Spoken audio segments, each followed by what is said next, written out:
నమస్కారం అండి. మనం ఇప్పుడు ఎద్దనపూడి సులోచనారాణి గారు రచించిన సంసారంలో శారద అనే కథను విందామా? ప్రత్యేకం స్కూలుకు వెళ్ళి అభ్యసించే విద్య స్త్రీలకు పూర్తిగా అనవసరం. స్త్రీలు నేర్పుకోవాల్సిన కళలు వేరే ప్రత్యేకంగా ఉన్నాయి. అవి ఒకటి రెండు కాదు, అనేకం.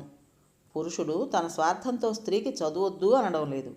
ఉదాహరణకి వీణ ముందు పెట్టుకుని హాయిగా కమనీయంగా గానం చేసే స్త్రీకి బండెడు పుస్తకాలు మోయలేక మోస్తూ మైలు దూరం నడిచి వెళ్ళి ఏవో రెండు ముక్కలు అసంపూర్తిగా నేర్పుకుని ఉసూరుమంటూ ఇంటికొచ్చే స్త్రీకి చాలా తేడా ఉంది. మొదటి స్త్రీ కావాలంటే తను నేర్చిన విద్యలో లోతులు తెలుసుకుని అవి ఇతరులకు కూడా తెలిపి అందరినీ ఆనందపరచగలదు. రెండో యువతికి ఆ అవకాశం తక్కువ. చదువు కూడా ఒక విధమైన మోటు పనే. జీవితాన్ని గంగిరెద్దు భారం మోసినట్లు మోయడానికి పురుషుడే సరిపోతాడు. ఆ భారాన్ని కొంచెం సులభం చేసుకోవటానికి గాను ఈ చదువు ఆధారం చేసుకుంటాడు. పైపెచ్చి ఏమిటంటే, సహజంగా స్త్రీ అసలు శక్తి స్వరూపిణి.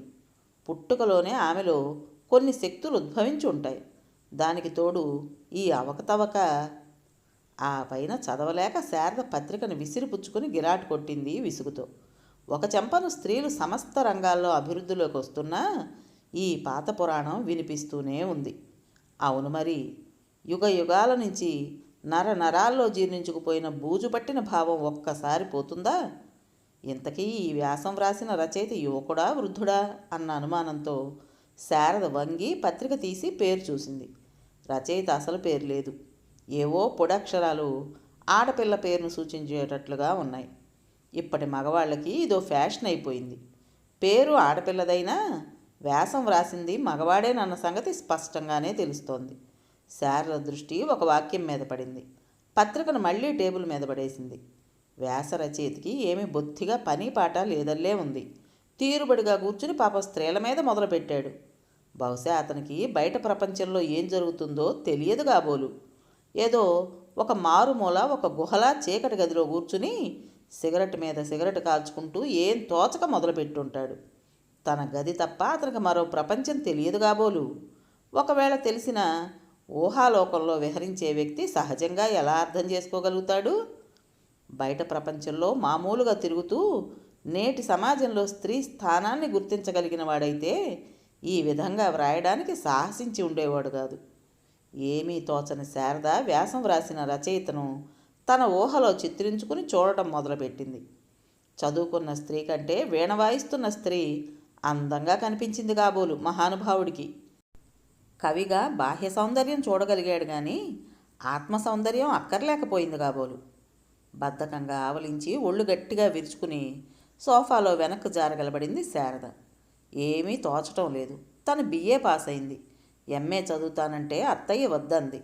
అత్తయ్య పిచ్చి కానీ తనకు నచ్చినంత కట్నం ఇచ్చి వైభవంగా పెళ్లి చేసి వృధాగా ఖర్చు పెట్టే కంటే తనకు చదువు చెప్పిస్తే పోదు. ఇదే అత్తయ్య దగ్గరంటే, చాలే నోర్ముయ్, ఈ ఆస్తి అంతా తగలేసి నువ్వు చదివి వెలగబెట్టేది మటుకేమిటి? నెలకు 300 కాదంటే 400 రూపాయల ఉద్యోగమే కదా. అంత కర్మ నీకేం పట్టింది? నీ ఉద్యోగం తన ఉద్యోగం కలిపి తనే చేయగల మొగుణ్ణి తీసుకొస్తా నీకు. ఏదో సరదాకి 4 ఏళ్ళు చదివావు, బాగుంది, అంతేగాని అంటుంది అత్తయ్య. అత్తయ్య దృష్టిలో చదువు సరదా పని. ఇది విడమర్చి మరో విధంగా చెప్పినా ఆవిడకి అర్థం కాదు. అందుకనే తను మెదలకుండా ఊరుకుంది. తను ఎంఏలో చేరుంటే ఇలా బద్ధకంగా ఆవలిస్తూ గడిపేదా? అప్పుడెంత బిజీగా ఉండేది. శారదకు మళ్ళా ఆవులింతొచ్చింది.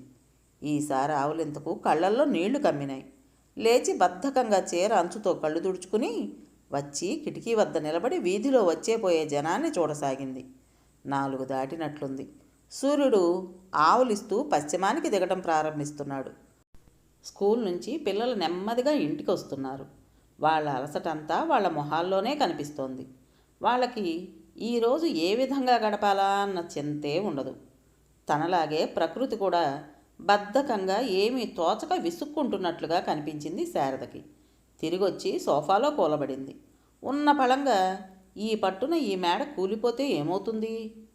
తను సోఫాతో సహా కుర్చీలు, బల్లలు, ఎదురుగుండా ఉన్న నిలువుటద్దం, పక్కనున్న పుస్తకాల బీరువా ఒక్కసారి అన్నీ కలిసి అడుక్కుపోతాయి. తనప్పుడు ప్రాణభీతితో కేకలు పెట్టినా ఎవరికీ వినిపించదు కాబోలు. ఆ దృశ్యం ఊహించుకునేసరికి శారదకి ఒళ్ళు జల్లుమంది. నరాలు తెలియని బాధతో విలవిల్లాడినాయి. కానీ మరుక్షణంలో శారద తన పిచ్చితనానికి తనే నవ్వుకుంది. ఇదంతా తనకు తోచకపోవడం వల్ల వచ్చే వికృతాలోచనలు అనుకుంది. ఇంతలో సీత పైకొచ్చి, అమ్మాయి గారు, బోబమ్మ గారు వచ్చారు అంది. బోబమ్మ గారంటే శారదకి అత్యంత ప్రియమైన ప్రాణ స్నేహితురాలు మొహరున్నీసా.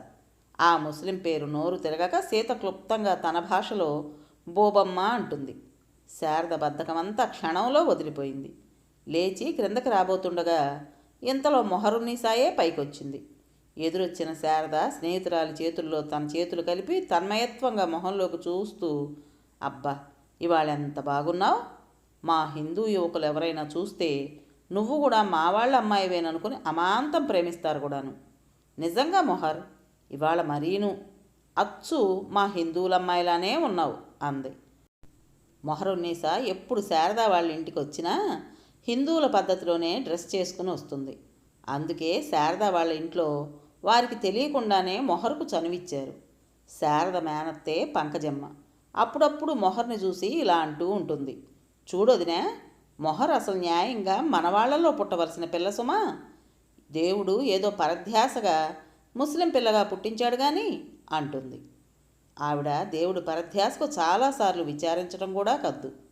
అబ్బా, పోటీ లేని ఇప్పటి నీ సౌందర్యానికి బొట్టు లేకపోవటం కొంచెం కొరతగా ఉంది. బొట్టు పెట్టుకోరాదు? ఏమవుతుంది ఇంతలో? మీ అల్లా వచ్చి నీ గొంతు పిసుకుతాడని భయమా? స్నేహితురాల్ని సోఫాలో ప్రక్కన కూర్చోబెట్టుకుంటూ అంది శారద. అది మా సాంప్రదాయానికి విరుద్ధమని నీకెన్నిసార్లు చెప్పాలి? మరి ఈ వేషం?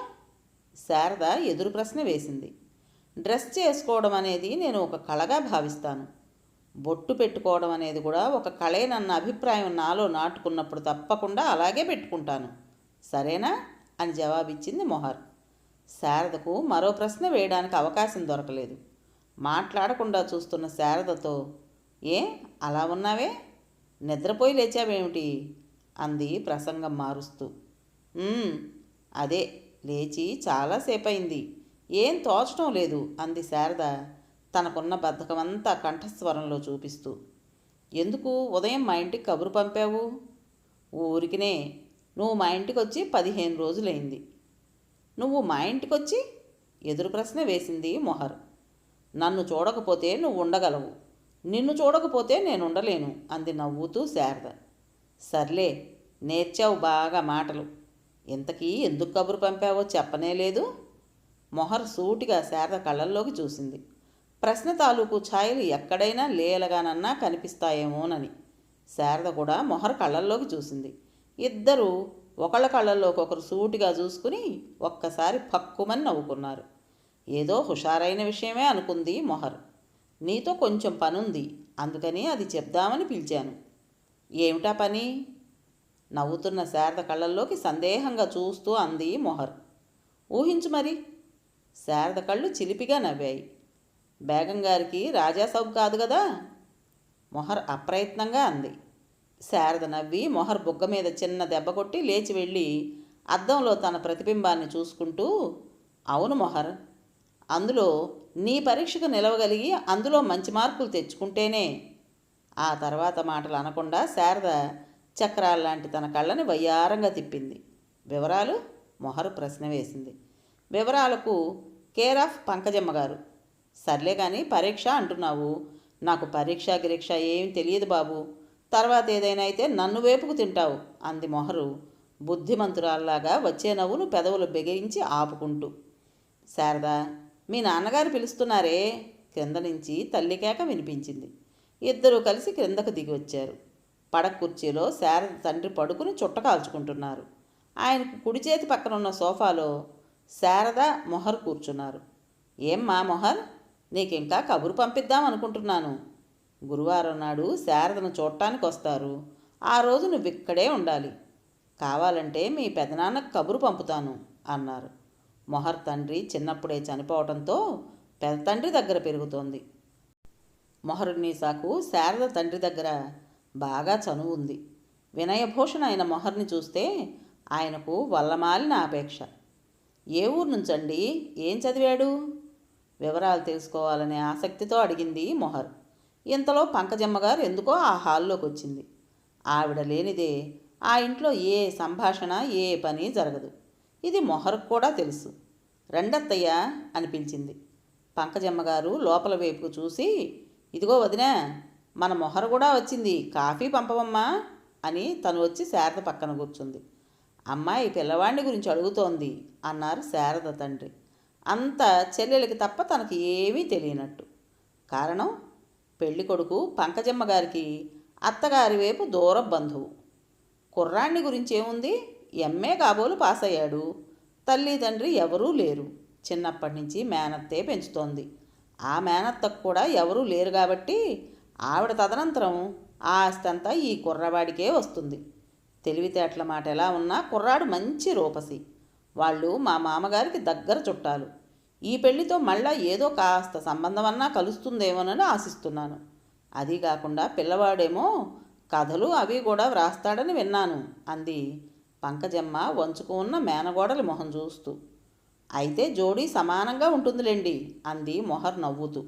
శారద కూడా అప్పుడప్పుడు ఏవో వ్రాస్తూనే ఉంటుంది. ఇంతకీ పిల్లవాడు ఏ క్లాస్ అంటారు అంతేనా అంది మొహర్. కాకపోతే అసలు నేను కన్నెత్తి అటు చూస్తానా పంకజమ్మ ఠీవిగా అంది.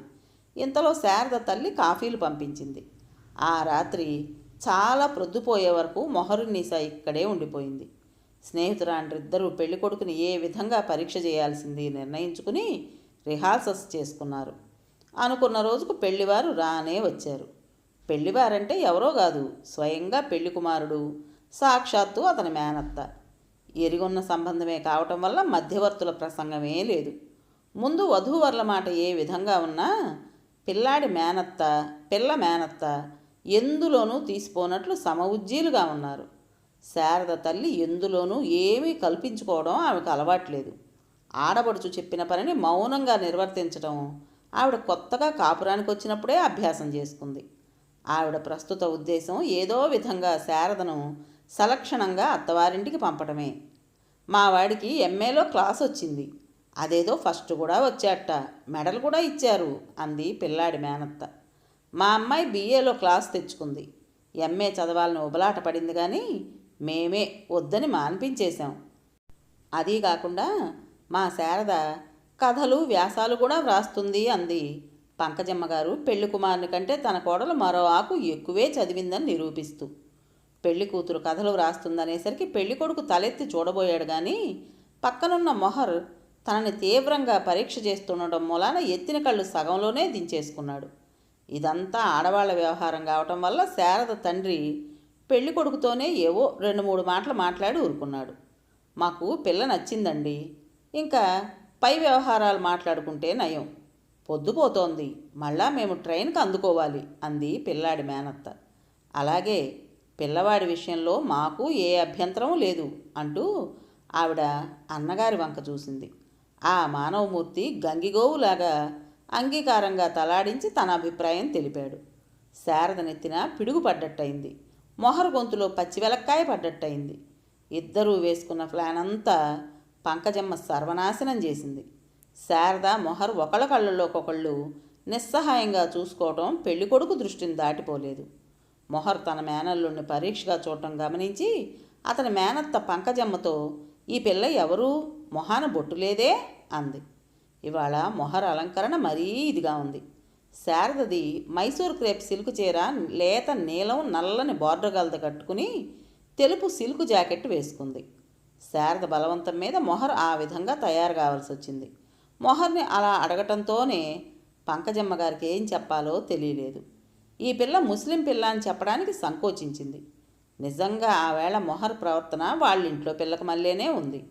మా మేనత్త కూతురండి శారద తను కలగజేసుకుని చెప్పింది. మీ అమ్మాయా సర్దుకుని మొహర్ని చూస్తూ అందావిడ.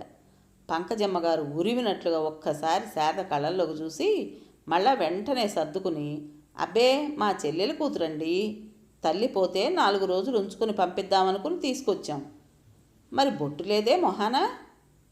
అత్తయ్య ఇంకా ఏ అవకతవక జవాబు చెప్తుందోనన్న భయంతో శారద తనే ముందుగా, ఇష్టం లేదు, చిన్నప్పటి నుంచి తల్లిదండ్రులు అలా అలవాటు చేశారండి.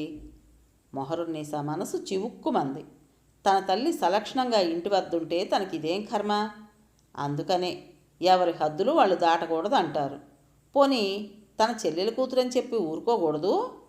ఇంకెప్పుడూ ఇలా చెయ్యను, బుద్ధొచ్చింది అనుకుని మనసులో గట్టిగా లెంపలు వేసుకుంది. పావుగంటలో ఇచ్చిపుచ్చుకోవటాలు కుదిరిపోయినాయి. ఎంఏ పాస్ అయినా నేటి సమాజంలో తిరుగుతున్న మేనత్త 10,000 కట్నం అడుగుతుంటే కనీసం మాట కూడా మాట్లాడలేదు మహానుభావుడు అనుకుంది శారద. మోగవాడేమో అన్న అనుమానం కూడా వేసింది. మొహర్కి ఇవేవీ పట్టలేదు. ఎప్పుడు ఈ తతంగమంతా అవుతుందా, పేడ వదిలించుకుని బయటకు పోదామా అని బిగబట్టుకుని కూర్చుంది. పెళ్ళికొడుకు మేనత్త ఊరుకోకుండా మొహాన బొట్టు కూడా పెట్టించింది. అత్యంత ప్రియమైన ప్రాణ స్నేహితురాలు శారద కళ్ళల్లో దీనత్వం చూసి మొహర్ బలవంతాన కోపం ఆపుకుంది. అద్దంలో చూసుకున్నప్పుడు కోపంతోనూ అసహ్యంతోనూ ఎంత జేవురించిందో చూసుకున్న మొహర్ బొట్టు పెట్టడం మూలాన మొహం ఎంత అందంగా తయారైందో చూసుకోలేకపోయింది అనుకుంది శారద. పంకజమ్మ 10,000 తనకు 10 కాసులు అన్నట్లుగా మాట్లాడింది. అత్తయ్యలో వచ్చిన ఈ ఆవేశం శారద కాదు, ఆమె తండ్రికి కూడా అర్థం కాలేదు. ఇద్దరు మేనత్తలు వచ్చిన పని మర్చి ఇద్దరి గొప్పలు చెప్పుకోవడం ప్రారంభించారు. శారదకు విసిగెత్తింది. మొహర్, పైకి పోదాంరా అంది లేచి నిలబడి. మొహర్ అనగానే పెళ్ళికొడుకు ఉలిక్కిపడి తలెత్తి శారద వైపు చూశాడు. అతను చూడటంతోనే శారద నాలిక కరుచుకుని తన మేనత్త వైపు చూసింది. తమ ఆస్తిపాస్తుల గురించి చెప్పుకుంటున్న వారిద్దరూ ఈ లోకంలో లేరు. శారద భారం తీరినట్లు ఊపిరి విడుస్తూ మళ్ళా పైకి పోదాంరా అంది. ఏం శారద, పైకి వెళ్తున్నారా? వెళ్ళండి అంది పంకజమ్మ శారద మీద తనకెంత అధికారం ఉందో చూపిస్తూ. అర్థం లేని హుందాతనం అత్తయ్య అనవసరంగా చూపించటం శారదకు మరింత మంటెక్కించింది. మెదలకుండా సహించి మొహర్తో పైకి వెళ్ళిపోయింది. ఆ రాత్రి ఇంటికి వెళ్ళిపోతున్న మొహర్ని మేనత్త తరపున తన తరపున శారద తనే క్షమాపణ వేడింది. మొహర్ జవాబేమీ ఇవ్వకుండానే వెళ్ళిపోయింది. ఆ రోజు తన అత్తయ్య మీద శారదకు అంతులేని ఆగ్రహం వచ్చింది. అయితే మటుకు ఏం లాభం? పేదవాని కోపం పెదవికి చేటు. ఏనాడో అత్తయ్య ఆస్తి ఆవిడ తదనంతరం తనకొస్తుందని ఈనాడు తనకి బంధన. శారదకు అప్రయత్నంగా దీనికి అంతకు కారణమైన తన తల్లిదండ్రుల మీద ఆగ్రహం వచ్చింది. అయినా చేసేదేమీ లేక ఉసూర్మంటూ కుర్చీలో కూలబడింది. అనుకున్న లగ్నానికి శారదకు చంద్రశేఖరానికి పెళ్ళి అయిపోయింది. చిన్న చిన్న కలతలు వచ్చినా అవేమీ లెక్కలేనట్లు సలక్షణంగానే అయింది అనిపించారు. పెళ్లిలో పెళ్లి కొడుకు పెళ్లి కూతురు కంటే వాళ్ళిద్దరి మేనత్తల గురించి వారి ప్రతిభలను గురించి అందరూ కథలు గాథలుగా చెప్పుకోవడం ప్రారంభించారు.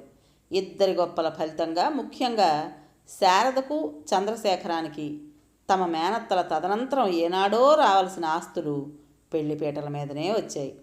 వీళ్ళిద్దరి తంతు చూస్తుంటే శారదకు శవమెత్తుతోంది. కానీ చంద్రశేఖరంలో మటుకు ఏ చలనమూ లేదు.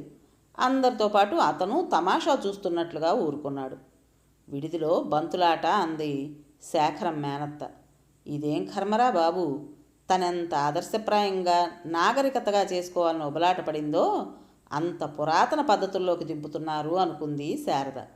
విడిది లోపల కాదు, ఇక్కడే పంకజమ్మ పట్టుబట్టింది. కాదు, అలా జరగడానికి వీల్లేదు శేఖరం మేనత్త మొండికెత్తింది. చిన్న చిన్న మాటలతో ప్రారంభమై చివరకు తీర్చలేని పెద్ద కలహంలోకి దిగింది. ఇద్దరూ చెరోవైపు నుంచుని గర్జిస్తున్నారు.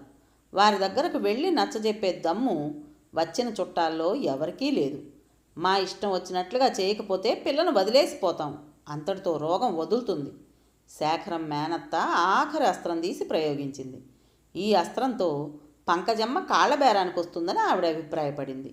కానీ త్వరలోనే ఆ అభిప్రాయం వదులుకోవాల్సి వచ్చింది. శేఖరం మేనత్త మాట్లాడిన మాటలు వింటూనే పంకజమ్మ భగ్గుమంది. పోతే పొండి, ఎవరి దగ్గర మీ బెదిరింపు? ఓహో, తాటాకుల చప్పుళ్ళకి కుందేళ్లు బెదరటమా ఇది? ఈ అయిన ఖర్చంతా కూటికి గతి లేక అలో లక్ష్మణ అని ఏడ్చే వాళ్ళకి దానం చేశాను అనుకుంటాను. వదిలేసిపోతుంది మాట అయితే అంది కానీ దమ్ములుంటే చేయమని చూద్దాం.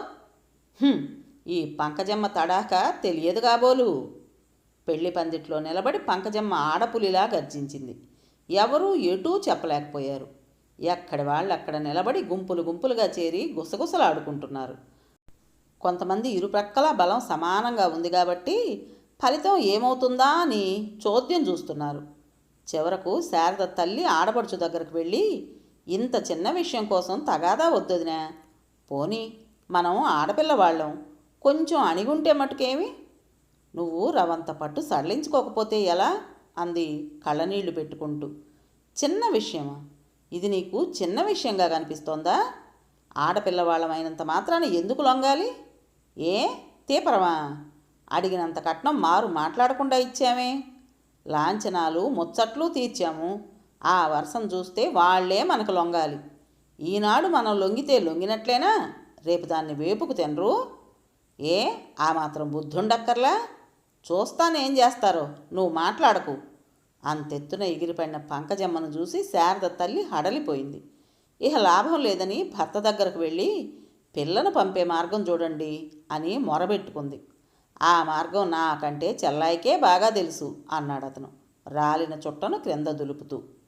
తన ఆస్తంతా వ్రాసిచ్చి పెద్ద పెట్టున ఖర్చు చేసి ఘనంగా పెళ్లి చేసిన పంకజమ్మకు శారద మీద ఆ మాత్రపు హక్కు ఉందని ఆయన అభిప్రాయం. పరిస్థితి విషమిస్తోంది. శారదకు అసలే మంటగా ఉంది. ఎంతో మధురంగా నడవలసిన ఘడియలు ఇలా అయినాయి. ఒంటరితనం కోసం పైకి వెళ్ళింది. అక్కడ తన గదిలో దృశ్యాన్ని చూసేసరికి శారదలో అంతవరకు బలవంతాన బిగబట్టుకున్న కోపం, రోషం ఒక్కసారి యువతలకి దూకాయి.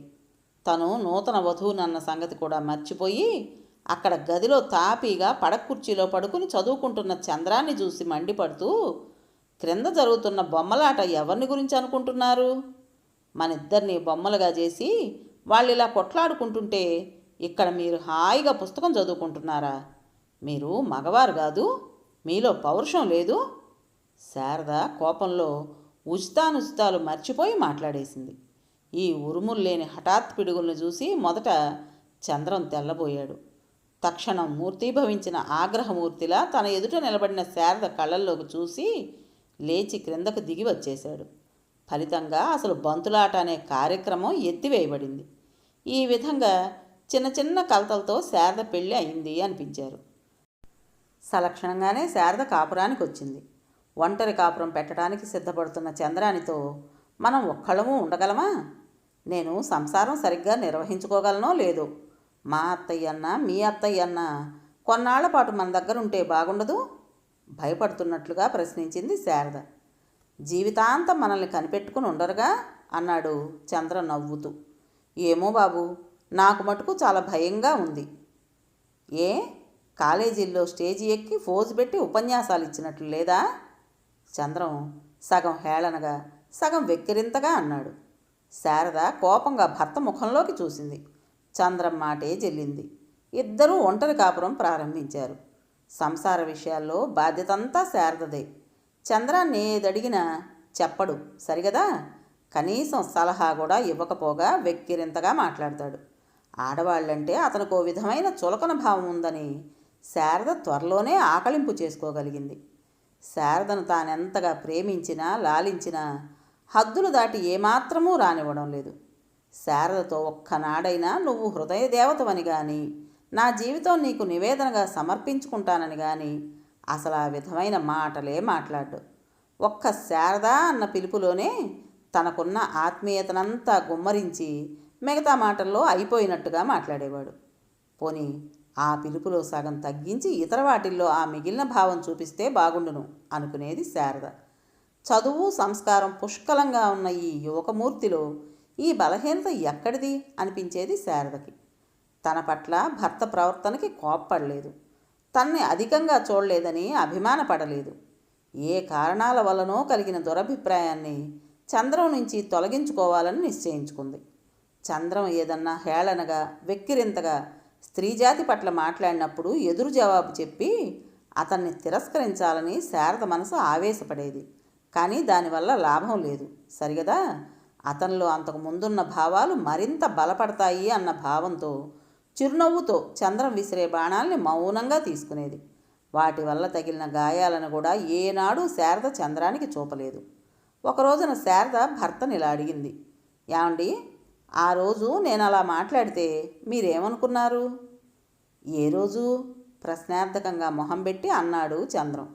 మీరు మరీను ప్రతిదీ ఏమీ తెలియనట్లుగానే మాట్లాడతారు. అది ఆ రోజు మన పెళ్లి రోజునండి.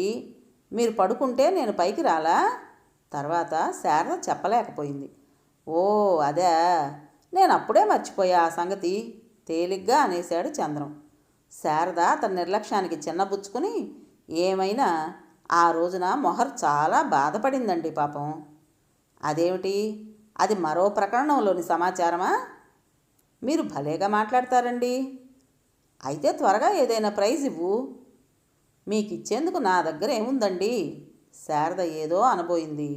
వెంటనే చంద్రం చెయ్యెత్తి, దయుంచి తర్వాత మాట్లాడే వద్దు అన్నాడు. శారద నవ్వింది. అవును గాని శారద, ఆ రోజున మొహరున్నీసా మీ మేనత్త కూతురని చెప్పావే?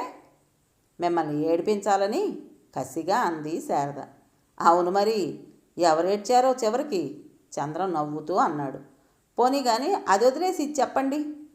అయ్యయ్యో, వదిలివేయడమేం కర్మ, ప్రేసకి సంభాషణ. అదే చెప్తుంటే ముందు ఇది చెప్పండి. మరో ప్రకరణం కాబోలు. కానీ మీ అత్తయ్యని గురించి మా అత్తయ్యని గురించి మీ అభిప్రాయం ఏమిటి? చెబుదురు. శారద చంద్రం కళ్ళల్లోకి సూటిగా చూస్తూ అడిగింది. అభిప్రాయమా? ఏముంది? ఇద్దరూ మనిద్దరినీ కలపడానికి స్వర్గం నుంచి దిగిన దేవతలు. చంద్రం నవ్వాడు. మీకు ప్రతిదీ హేళన, వెక్కిరింత. పోనీలేండి. శారద కోపం తెచ్చుకుంది. అది కాదు శారద, నేను నిజమే చెప్తున్నాను. ఆనాడు నిజంగా మన అత్తయ్యలిద్దరూ పోటీలు పడకపోతే మనిద్దరికీ పెళ్ళయ్యేది కాదు తెలుసా? అందుకని అంటున్నాను.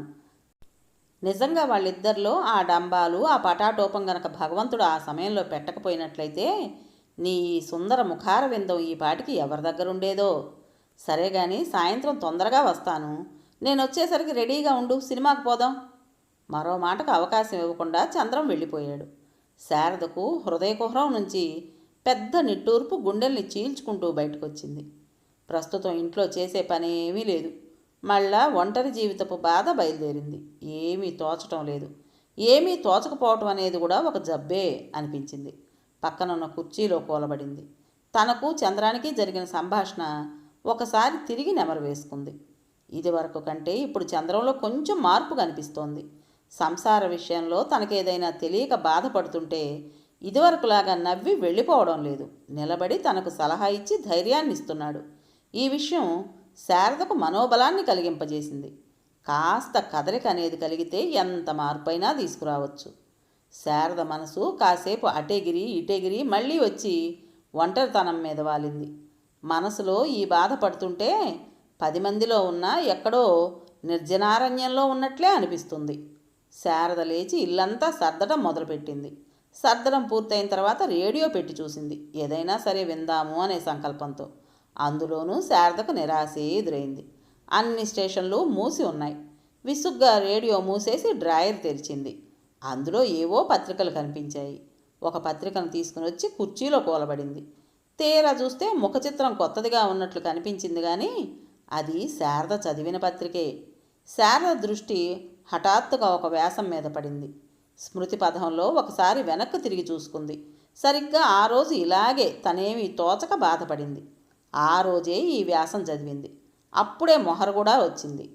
ఆలోచనలు గొలుసులు గొలుసులుగా ఒకదాని వెంట ఒకటి జారాయి. పత్రిక ఒడిలో అలాగే వదిలేసి చెంపన చేయి పెట్టుకుని శారద శూన్యంలోకి చూడసాగింది. ఇప్పుడు మొహర్ కలకత్తాలో ఉంది. దాని మొగుడు చాలా అందగాడే గాని ఉత్తి కోపిష్టి మనిషి. ఆ రోజుల్లో తను మొహరు ఒక్కరోజు కూడా ఒకరినొకరు చూసుకోకుండా ఉండలేకపోయారు. మరి ఇప్పుడు ఎవరి జీవితాలను వాళ్ళు వెతుక్కునే పనిలో పడి ఒక్కొక్కప్పుడు ఆప్త బంధువులను కూడా మర్చిపోతారు కాబోలు. ఆనాడు చంద్రం మేనత్త మొహర్కి చేసిన అవమానం జ్ఞాపకం వచ్చింది. తన మేనత్త కూడా చాలా నీచంగా ప్రవర్తించింది. తన కోసం తన మీద గల ఆత్మీయతచే మొహర్ అంత అవమానాన్ని సహించింది. కృతజ్ఞతాభావంతో శారద కళ్ళల్లో నీళ్లు తిరిగాయి. ఆలోచనలో పడ్డ శారద చంద్రం రాకను గమనించలేదు. ఏదో పెద్ద ఆలోచనలోనే ఉంది అనుకుని చేతి గడియారం తీసి డ్రాయర్ మీద పెట్టి స్టాండ్ మీద తువాలు తీసుకుని దొడ్లోకి వెళ్ళబోతుండగా శారద ఈ లోకంలోకి వచ్చి ఆశ్చర్యంగా, మీరు అప్పుడే వచ్చారే అంది. వెళుతున్నవాడల్లా ఆగి వెనక్కు తిరిగి, భలే గుడ్లు పెట్టుకుని చూస్తూ కూడా వచ్చారే అని అడుగుతున్నావా అని వెనక్కు తిరిగి వెళ్ళిపోయాడు. ఆ వేళ సినిమాకు వెళదామని చంద్రం చెప్పి వెళ్ళిన సంగతి అప్పుడు కానీ శారదకు గుర్తు రాలేదు. చంద్రం కాళ్ళు చేతులు కడుక్కుని వచ్చి కుర్చీలో శారద వదిలేసిన పత్రికను చూస్తూ కూర్చున్నాడు. శారద లోపలికి వెళ్ళి కాఫీతో తిరిగి వస్తూ, అందులో నేటి సమాజంలో స్త్రీ అనే వ్యాసం చదివారా అంది. ఏ? చంద్రం కాఫీ కప్పు అందుకుంటూ అడిగాడు. ఏం లేదు, చదివారా లేదా అని మాత్రమే అడుగుతున్నాను.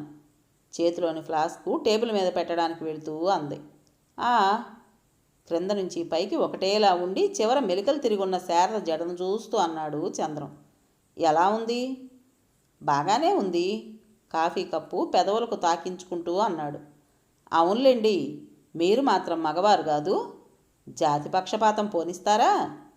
శారద కళ్ళ ముందు ఏనాటిదో రచయిత రూపం కదిలింది. పని పాట లేకపోతే సరి. అయినా ఈ రోజుల్లో కానీ విలువ చేయని చవటలు కూడా రచయితలు కాబట్టి కాలం ఇలా భగ్గుమని నిప్పు లేకుండానే మండిపోతుంది అంటూ వెనక్కు తిరిగి చూడకుండానే శారద లోపలకు వెళ్ళిపోయింది. ఒకవేళ వెనక్కు తిరిగి చూసినట్లయితే కాఫీ తాగడం మర్చిపోయి నిశ్చేష్టుడై తన వైపు చూస్తున్న భర్తని గమనించగలిగేది. మళ్ళా వెంటనే తిరిగి వచ్చింది. లోపల ఏదో పనిచేసి వచ్చినట్టుంది. చేతులు తుడుచుకుంటూ, స్త్రీలు తప్ప మరో విషయం దొరకలేదు మహానుభావుడికి. స్వామి రంగా, ఆ రచయిత నాకు తెలియాల్సింది చెప్పేదాన్ని. వేధవ భావాలకు పట్టిన బూజుని క్షణంలో దులిపేదాన్ని. చంద్రం లేచి నిలువుటద్దం ముందు నిలబడి తలదూకోసాగాడు. అతని బిగించిన పెదవులు అదరటం మొదలుపెట్టాయి. అసలు మీ మగవాళ్ళకి చదువు అనవసరం అంటాను, లేకపోతే శారద వాక్యం పూర్తి చేయలేదు. చంద్రం మధ్యలోనే వెనక్కు తిరిగి, నోరు ముయ్, వాగకు అన్నాడు తీవ్రంగా. శారద నోరు ఈ హఠాత్ గర్జనతో మేట నొక్కినట్లు మూతబడింది. నోరు తెరుచుకుని కళ్ళు మరింత పెద్దవి చేసుకుని భర్త ముఖంలోకి చూస్తూ అలాగే నిలబడిపోయింది. ఆ వ్యాసం వ్రాసింది నేను, సరేనా? ఇహ వదులు నీ శర పరంపర. వెనక్కు తిరిగి మళ్ళా అద్దంలో చూసుకుని తలదూకోవటం మొదలుపెట్టాడు. శారద గొంతు పొడారిపోయింది. తన ఊహా రచయిత ఏ మారుమూలో ఏ గొంతులోనో లేడు. అతను విద్యాహీనుడు కూడా కాదు. అతను నిత్యం నేటి సమాజంలో తిరుగుతున్నాడు. పెద్ద చదువులు చదువుకుని సభ్య సమాజంలో సంస్కార హృదయం గల నవీన నాగరికమూర్తిగా చలామణి అవుతున్నాడు. అతనికి స్త్రీ స్పర్శ దూరం కాదు. అతను ఊహాలోకంలో స్త్రీలను చూడటం లేదు. నోట మాట రాక అలాగే చూస్తున్న శారదతో దగ్గరగా వచ్చి ఇలా అన్నాడు. నిజంగా ఈనాడు చెబుతున్నాను శారద, మొదటి నుంచి స్త్రీ అంటే అంత ఉపేక్షభావం కలగడానికి కారణం మా అత్తయ్య. అనుమానాలుగా అసంపూర్ణంగా తొక్కిసలాడుతున్న ఈ భావాలు మీ అత్తయ్య దర్శనంతో స్థిర రూపం దాల్చి గట్టి పునాదులు ఏర్పరచుకున్నాయి. అప్పటికీ నా అభిప్రాయం తప్పేమోనని మా ఇంటికి వచ్చే స్త్రీలను ఒకరిద్దరిని పరీక్ష చేశాను. వాళ్ళు మా అత్తయ్య కన్నా మీ అత్తయ్య కన్నా మరో 2 ఆకులు ఎక్కువ చదివిన వారే కానీ తక్కువ చదవలేదు. వీళ్ళకే గనక చదువు విజ్ఞానం అనేది ఉంటే మనుషుల్ని ప్రళయకాలంలో నటరాజ నృత్యం చేయించరు? ప్రపంచంలో ఇంకెన్ని ప్రపంచ యుద్ధాలు వచ్చేవో అన్నాడు. ఇప్పుడు అతని కంఠం చాలా మృదు మధురంగాను వీణుల విందుగానూ ఉంది. మాట్లాడకుండా నిలబడి క్రిందకు చూస్తున్న శారదతో, ఏం శారద, నాది తప్పు అభిప్రాయం అంటావా? వాళ్ళకే గనక చదువు ఉంటే. చంద్రం శాంతం మాట్లాడకముందే శారద తలెత్తి నీళ్లు నిండిన కళ్ళతో భర్త ముఖంలోకి చూస్తూ, లేదు, వారు చదువుకుని విజ్ఞానవంతులైనట్లయితే ఆ విధంగా వారెన్నటికీ ఉండేవాళ్ళు కాదు దృఢంగా అంది. లేదు, నీకు తెలియదు. లేదు లేదు, నాకు తెలుసు, నన్ను చెప్పనివ్వండి. నిజమైన విజ్ఞానం గనక ఉంటే వాళ్ళ మూర్ఖపు భావాల్లో ఉండేవారు కాదు. సరే, మరి నా విషయంలో కూడా మీ అభిప్రాయం? శారద కంఠంలోంచి తర్వాత మాట పెగల్లేదు. లేదు శారద, నిన్ను చూసినప్పుడే నేను అనుకున్నాను, నేను అంతకుముందు స్త్రీలలో ఈ భాగం చూడలేదని. ఇప్పుడిప్పుడే స్త్రీల పట్ల నా అభిప్రాయాలు మారుతున్నాయి కూడా అన్నాడు చంద్రం. అయితే పునాదుల్లో కదలిక ప్రారంభమైందన్నమాట. అవి ఇక ఎంతో కాలం నిలవవు కూడాను. త్వరలో నీ సాంగత్యంతో సమూలంగా నాశనమైపోతాయి. చంద్రం అసలు స్వరూపం. అతని కంఠంలో హేళన కానీ వ్యంగ్యం కానీ లేవు. కృతజ్ఞురాల్ని అన్నది శారద వినయపూర్వకంగా తల వంచి. ఆ మాట అనవలసింది నేను కానీ నువ్వు కాదు. చంద్రం అంటుండగానే గడియారం 6 గంటలు కొట్టింది. ఇంకా సినిమాకు పోదాం, త్వరగా వెళ్ళు, తయారైరా అన్నాడు చంద్రం. తృప్తి నిండిన మనసుతో శారద లోపలకు వెళ్ళిపోయింది. చంద్రం తను కూడా డ్రెస్ వేసుకోవటానికి తన గదిలోకి వెళ్ళిపోయాడు. లోపలకు వెళ్ళిన శారద సినిమా మాట మర్చిపోయి జరిగిందంతా మొహర్కి ఉత్తరం రాసుకోవడానికి కూర్చుండిపోయింది. కథ పేరు సంసారంలో శారద. రచించిన వారు ఎద్దనపూడి సులోచనారాణి గారు. విన్నారు కదండి. మరి ఈ కథ మీకు నచ్చిందా? నచ్చినట్టయితే లైక్ చేసి మరో నలుగురికి షేర్ చేయండి. అలాగే ఈ కథ పైన మీ విలువైన అభిప్రాయాన్ని కామెంట్ బాక్స్లో తప్పకుండా తెలియజేస్తారు కదా. మరి ఇంత మంచి కథను మనకు అందించిన రైటర్ గారికి మనస్ఫూర్తిగా మనందరి తరపున ధన్యవాదాలు తెలియజేసుకుంటూ, కొత్త వాళ్ళు కనుక మన ఛానల్ చూస్తున్నట్టయితే తప్పకుండా సబ్స్క్రైబ్ చేసుకోండి. రేపు మరో మంచి కథతో మీ ముందుకు వస్తాను. అప్పటి వరకు ఉంటానండి.